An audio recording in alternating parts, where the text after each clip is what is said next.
jam 7 pagi itu terdengar suara pengumuman di sebuah musola. Assalamualaikum warahmatullahi wabarakatuh.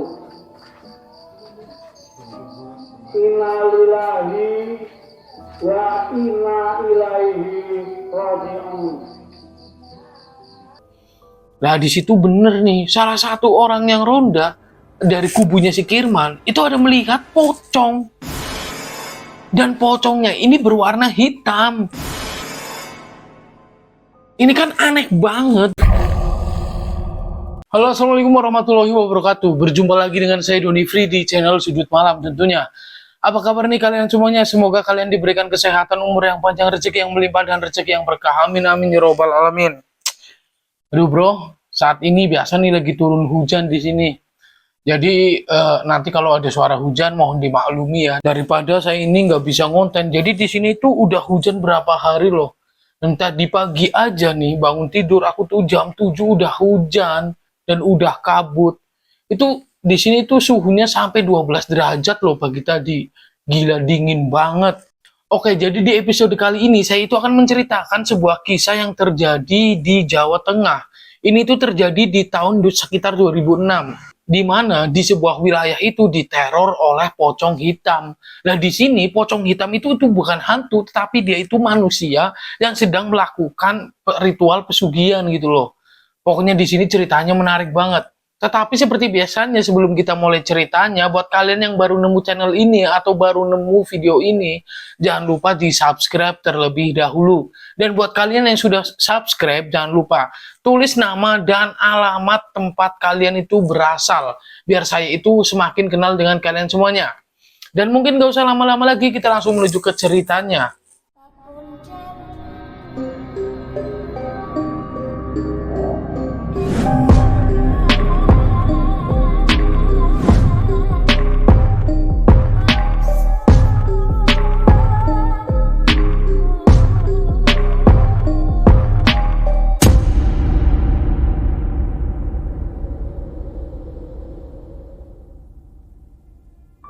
Cerita ini itu terjadi pada tahun 2006.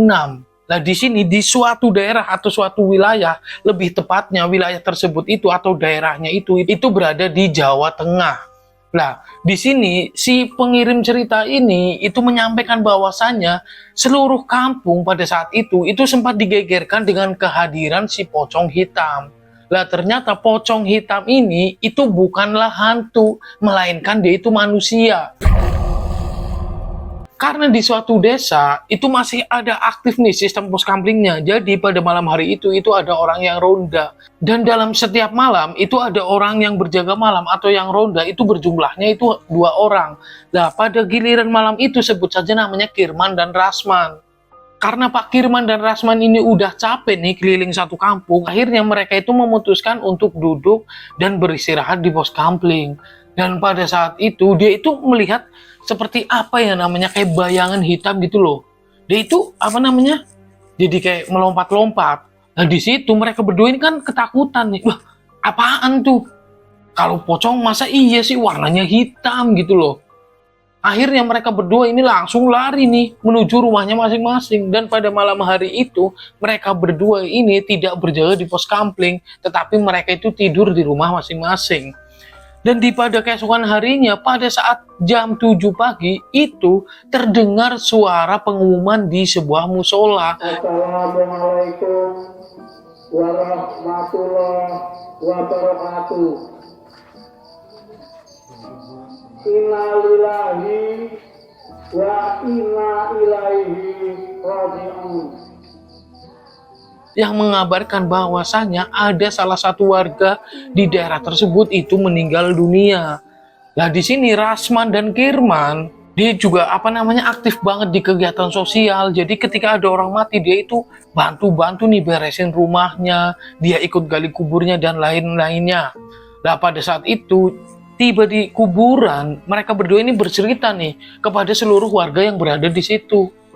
Tetapi semua warga di situ itu kayak nggak percaya gitu loh. Jadi kayak, mungkin kalian ini udah ngantuk, udah kecapean, makanya berhalusinasi gitu. Nah, setelah mereka pulang dari pemakaman salah satu orang yang meninggal tersebut, si Kirman dan Rasman ini masih bingung banget nih. Apa sih semalam yang mereka lihat gitu loh. Nah, pada malam harinya si Kirman dan Rasman ini dia itu tidak berjaga malam nih karena bukan gilirannya, dan di sini yang berjaga malam itu orang lain lagi nih. Nah, pada jam 7 malam si Rasman ini pulang nih dia. Dia itu habis beli rokok.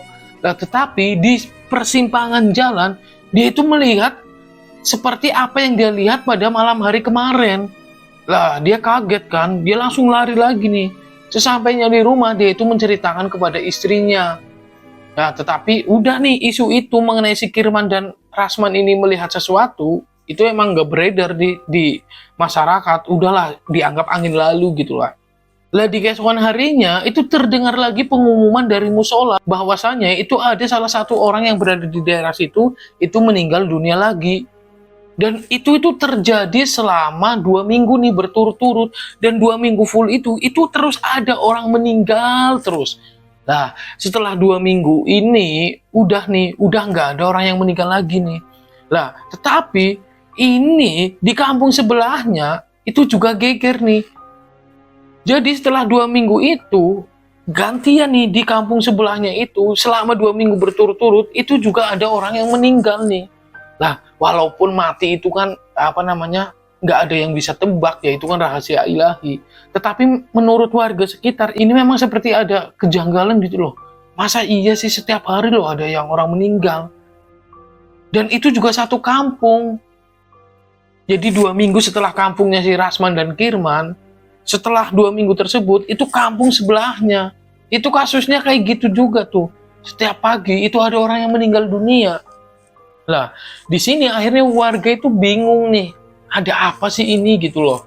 Nah, ternyata salah satu petugas ronda yang berada di kampung sebelahnya si Rasman ini juga menceritakan nih sama orang-orang bahwasannya dia itu melihat seperti pocong, tetapi dia itu berwarna hitam. Dia juga melihat pada saat dirinya itu ronda. Nah, di sini nih akhirnya semua warga jadi percaya nih. Nah, di situ kan ada salah satu orang yang dituakan, dia itu terkenal dengan ilmu kebatinan, ilmu karaumah, dan lain sebagainya lah. Di sini kita sebut saja namanya Mbah Wongso ya.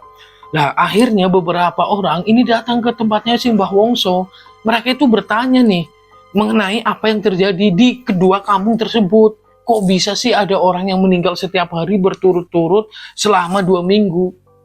Dan itu pun meninggalnya itu di pagi hari terus gitu loh. Di sini, Mbah Wongso itu pun mengatakan bahwasanya itu ada beberapa kemungkinan, dan salah satunya di kampung tersebut atau di daerah yang dekat kampung tersebut itu sedang ada orang yang melakukan pesugihan. Nah, di sini Mbah Wongso juga menceritakan bahwasanya pelaku pesugihan tersebut itu akan membawa salah satu barang kepunyaan orang yang akan dijadikan tumbal. Misalkan nih si Kirman akan dijadikan tumbal, maka sebelum si Kirman meninggal dunia, barangnya si Kirman entah itu sandal atau baju itu akan dibawa oleh pelaku pesugihan tersebut. Nah, pada keesokan harinya ini si Kirman itu akan meninggal dunia. Nah, di sini akhirnya pihak kampung dari si Kirman dan pihak kampung sebelah itu mereka itu berdiskusi. Itu akan melakukan ronda yang begitu rapat lagi gitu loh. Jadi rondanya akan diperketat lagi karena menurut Simbah Wongso ini nggak ada sangkut pautnya dengan setan. Dan ini bisa terjadi kemungkinan si Kisman sama si Kirman ini pada saat ia melihat bayangan hitam itu sebenarnya itu bukan setan. Itu bisa terjadi itu adalah orang yang pelaku pesugihan tersebut. Nah, mulai dari situ akhirnya kedua kampung ini menjalin komunikasi terus nih. Tetapi setelah kejadian itu 1 bulan full, itu nggak ada orang meninggal nih di kampung tersebut. Nah, singkat cerita, tiba di mana di kampungnya Kirman ini ada orang yang meninggal lagi, dan itu juga pagi hari. Nah, di sini warga udah mulai, wah, kayaknya ini ada yang beraksi lagi nih. Dan di hari berikutnya, itu juga ada yang meninggal, dan itu terjadi selama 4 hari nih, berturut-turut lah. Pada hari kelimanya ini, mereka itu berkomunikasikan dengan kampung sebelahnya. Dimulailah ronda yang sangat rapat gitu. Maksudnya rapat itu apa ya? Diperketat gitu loh penjagaannya. Nah, di situ bener nih, salah satu orang yang ronda dari kubunya si Kirman, itu ada melihat pocong. Dan pocongnya ini berwarna hitam. Ini kan aneh banget. Biasanya orang melihat pocong-pocong itu menggunakan kain atau mori berwarna putih. Lah ini kok warna hitam. Lah akhirnya diintai nih sama orang-orang ronda pada malam hari itu. Nah ternyata pocong itu menuju ke sebuah rumah. Dan rumah tersebut diketahui adalah rumah Mbah Sarim. Mbah Sarim sendiri dia itu tinggal sendirian nih. Dia itu suaminya udah meninggal dunia, sedangkan anak-anaknya itu merantau ke kota semuanya. Lah, di sini ada yang membuat warga ini semakin bingung loh. Lah, bahwasanya si pocong ini itu bisa jongkok dan dia itu mengambil sesuatu gitu loh. Jadi di depan rumah gitu kan, di depan pintunya Mbah Sarim, itu pocong itu dia itu jongkok. Dia kayak mengambil sesuatu lalu dimasukkan ke dalam sini dan dia itu pergi lagi gitu loh. Di sini akhirnya sebagian warga itu langsung fokus. Dia itu mencari apa benda yang diambil di depan pintunya Mbah Sarim ini. Jadi pocong hitam itu dibiarkan pergi gitu loh. Nah ini kesalahannya mereka kayak gitu tuh. Mereka malah fokus ke depan pintunya Mbah Sarim. Dan pada saat mereka cek ternyata si pocong hitam itu udah fix banget. Dia itu mengambil salah satu sendalnya Mbah Sarim. Nah, pada pagi harinya itu pun, itu terdengar nih suara lagi pengumuman orang meninggal dan ternyata yang meninggal itu adalah Mbah Sarim. Wah, di sini orang-orang udah tambah bergunjing gitu loh. Wah, beneran nih ada pocong hitam dan akhirnya kabar tersebut pun disampaikan ke kampung sebelahnya si Kirman. Lah, setelah kejadian itu, akhirnya beberapa warga ini mendatangi kembali rumahnya si Mbah Wongso. Di situ itu mereka menceritakan bahwasanya apa yang dikatakan Mbah Wongso ini benar nih. Jadi, ketika ada orang yang akan meninggal, itu barangnya pasti hilang gitu loh. Lah, contohnya ini si Mbah Sarim tersebut, sandalnya itu hilang sebelah gitu loh. Dan pada pagi harinya dia itu meninggal dunia. Nah, di sini tetapi masih ada sebagian warga yang masih nggak percaya gitu. Lah masa iya sih bisa kayak gitu? Nah di sini akhirnya warga ini pada malam hari itu kembali ronda lagi nih. Nah ternyata malam itu juga dijumpai tuh makhluk tersebut muncul lagi. Pada hari itu makhluk tersebut itu berhenti di salah satu rumah warga, sebut saja namanya itu Pak Samiarto. Nah, di situ masih terlihat lagi makhluk tersebut itu jongkok atau pocong itu tuh jongkok dan dia setelah jongkok dia itu pergi dan perginya juga hilangnya nggak tahu kemana soalnya di daerah situ kan gelap nih. Sedangkan pocongnya itu juga warnanya hitam. Jadi pada saat di kegelapan udah tuh nggak kelihatan lagi gitu loh. Nah, di sini warga udah khawatir banget nih. Akhirnya si warga berbondong-bondong ke rumahnya si Pak Samiarto ini. Nah, ternyata benar sandalnya Pak Samiarto satu ini hilang loh. Akhirnya Pak Samiarto itu dibangunin tuh pada malam hari itu. Dan dibawalah sandal tersebut bersama Pak Samiarto ini ke rumahnya si Mbah Wongso. Mereka itu bercerita. Dan mereka menyampaikan apa yang dilihatnya tadi gitu loh. Nah di sini Mbah Wongso itu seperti membaca sebuah mantra atau apalah kurang jelas gitu intinya. Sandalnya dipegang nih sama si Mbah Wongso. Dan ternyata Mbah Wongso ini berhasil mengamankan. Ya nggak tahu gimana caranya. Pokoknya intinya pada pagi harinya itu Pak Samiarto itu nggak meninggal dunia. Tetapi pada pagi hari itu juga itu terdengar suara pengumuman orang meninggal dunia di kampung sebelah. Nah sebagian dari warga tersebut akhirnya sekalian bertaziah itu datang ke kampung sebelah dan mereka itu kayak ngecek gitu loh, namanya yang meninggal itu Pak Samsuri kan. Mereka cek, mereka itu berkomunikasi dengan warga sebelah dan ternyata benar sandalnya Pak Samsuri itu juga hilang sebelah. Nah di sini akhirnya warga ini udah mulai pada percaya nih. Dan setelah kejadian itu pun semua warga ini dihimbau nih agar memasukkan segala barang-barangnya ke dalam rumah nih, sendal, entah itu baju kotor dan lain sebagainya. Dan ternyata benar loh setelah warga ini memasukkan sendalnya, pakaian dan lain sebagainya, itu nggak ada lagi nih orang yang meninggal gitu loh. Jadi kayak ini benar banget ini ada dalang di balik semua ini gitu loh. Akhirnya mereka itu berundingan dan mereka itu mulai ini mengecek siapa sih kira-kira orang yang berpotensi melakukan pesugihan gitu. Nah ternyata di kampungnya Kirman ini, itu ada salah satu orang pindahan, itu belum lama banget, itu baru sekitar 3 bulanan lah. Dia pindah ke kampungnya si Kirman. Dan orang tersebut emang bisa dibilangin dia itu antisosial banget. Bahkan ketika ada rame-rame mengenai pocong hitam, teror pocong hitam, dan mengenai ada orang meninggal, itu sama sekali orang tersebut itu nggak keluar dari rumah. Nah, akhirnya orang tersebut ini dicurigai nih.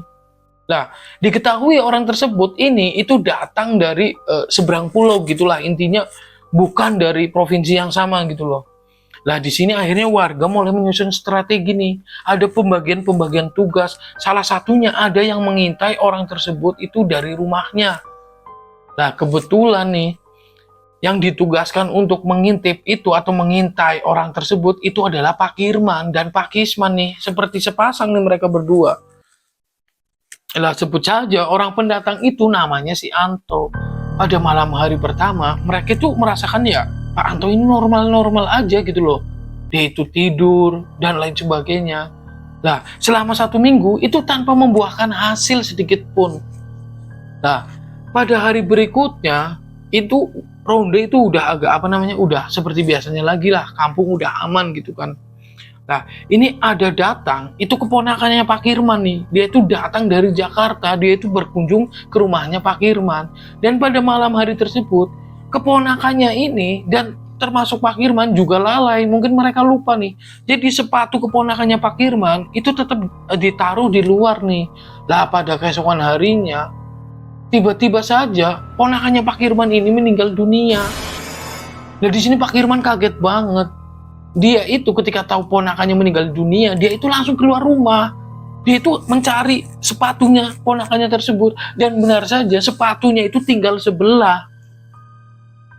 Nah, akhirnya di sini udah Pak Kirman ini, wah bener sih, ini bener banget apa yang dikatain sama si Mbah Wongso. Padahal menurut si Pak Kirman, keponakannya itu sehat, bener-bener gak ada yang dirasa gitu loh.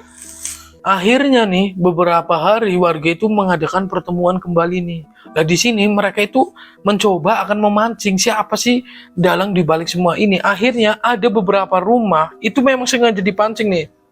Jadi rumah tersebut itu sandalnya itu ditaruh di luar semua. Tetapi di balik atau di belakang rumah tersebut itu benar-benar udah dikepung sama warga, itu banyak banget gitu loh.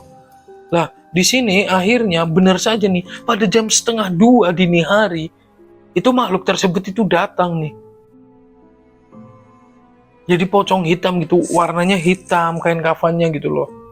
Dan pada saat si pocong tersebut ini akan jongkok, baru saja jongkok gitu loh, warga itu langsung menggeruduknya, langsung memegang orang tersebut. Dan ternyata di situ semua warga ini ramai nih mendengar kabar bahwasanya pocong hitam itu tertangkap, dan warga kampung sebelah juga ikut ke situ semuanya. Nah, di situ akhirnya kain kafannya itu dibuka, dan ternyata orang yang berada di dalam kain kafan tersebut atau orang yang menjadi pocong jadi-jadian ini adalah Pak Anto. Jadi kecurigaan warga pada saat itu ternyata benar nih. Nah, pada malam hari itu juga akhirnya warga ini melapor kepada kantor polisi terdekat. Pokoknya pada malam hari itu atau dini hari tersebut itu semua warga keluar dari rumahnya, bener-bener rame banget. Nah, di sini ternyata Pak Anto ini juga sempat dimasa nih, sempat dihajar sama orang-orang kamu tersebut. Tetapi herannya di sini si Pak Anto ini benar-benar nggak ada luka, padahal dia itu ada yang memukul dengan bambu, dengan kayu balok, batu dan lain sebagainya. Tetapi si Pak Anto ini benar-benar gak ada lukanya, benar-benar bersih seluruh tubuhnya gitu loh. Dan akhirnya pada malam hari tersebut nih, setelah si Anto diamankan dibawa ke kantor polisi, beberapa warga dan polisi itu langsung menggeledah rumahnya si Anto. Dan ketika di salah satu kamar, itu benar-benar horor banget nih. Jadi Pak Kirman pada saat itu, dia itu ikut masuk ke dalam rumahnya Pak Anto. Dan di salah satu ruangan, itu mistis banget bro. Di dalamnya itu penuh dengan sesajen. Jadi kamarnya itu lampunya warna merah. Pokoknya serem lah menurut si Pak Kirman. Dan lalu akhirnya warga ini berdesak-desakan tuh melihat ruangan dari si Pak Anto ini. Dan warga juga dikejutkan nih. Ada banyak banget. Jadi itu seperti pocong. Tetapi itu apa kecil-kecil banget ukurannya gitu loh. Itu banyak banget terjejer rapi berderet gitu loh. Lah akhirnya salah satu warga itu disuruh untuk membuka pocong tersebut oleh si Pak Polisi. Lah ketika dibuka ternyata benar di balik kain kafan tersebut atau di balik kain putih tersebut itu adalah sendal. Dan itu banyak banget. Lah akhirnya benar nih, akhirnya semuanya terungkap bahwasannya si Pak Anto ini melakukan pesugihan dan caranya memang sedemikian rupa. Jadi pada saat malam hari si Pak Anto ini harus berkeliling kampung nih. Dia itu mencari orang yang akan ditumbalkan. Nah, ketika dia menemukan barang, dia itu akan mengambil barang tersebut. Setelah itu dia itu akan pulang, dia itu akan melakukan ritual. Dan pada keesokan harinya, si pemilik dari barang tersebut itu akan meninggal dunia, dijadikan tumbal oleh Pak Anto. Dan selain pelaku pesugihan, si Pak Anto ini, dia itu juga terendus bahwasanya dia itu sempat membuka atau membongkar kuburan seorang perawan yang berada di kampung sebelah. Dan ternyata diakui oleh si Pak Anto tersebut itu untuk melancarkan atau untuk menambah ilmu hitamnya. Mungkin inilah mengapa si Pak Anto ini sempat dipukulin sama warga. Si Pak Anto ini nggak kenapa-napa, dia itu kebal. Nah, akhirnya di sini Pak Anto itu pun dihukum atau dipenjara. Cerita pun berakhir. Oke, jadi terima kasih buat teman-teman yang sudah mendengarkan dan menonton video ini sampai selesai. Dan buat teman-teman juga nih yang mempunyai pengalaman-pengalaman mistis mengenai pesugihan dan lain sebagainya dan pengen diceritakan oleh saya, langsung saja kirimkan ceritanya melalui nomor WhatsApp yang berada di samping bawah saya ini. Ini adalah nomor pribadi saya, kalian boleh save. Walaupun kalian nggak ngirim cerita sama saya, kalian boleh chat kok. Kita bisa saling save nomor ya, kita saling simpan nomor biar menambah silaturahim, menambah saudara dan lain sebagainya. Dan akhirnya saya Doni Free pamit undur diri, sampai berjumpa di video berikutnya. Wassalamualaikum warahmatullahi wabarakatuh.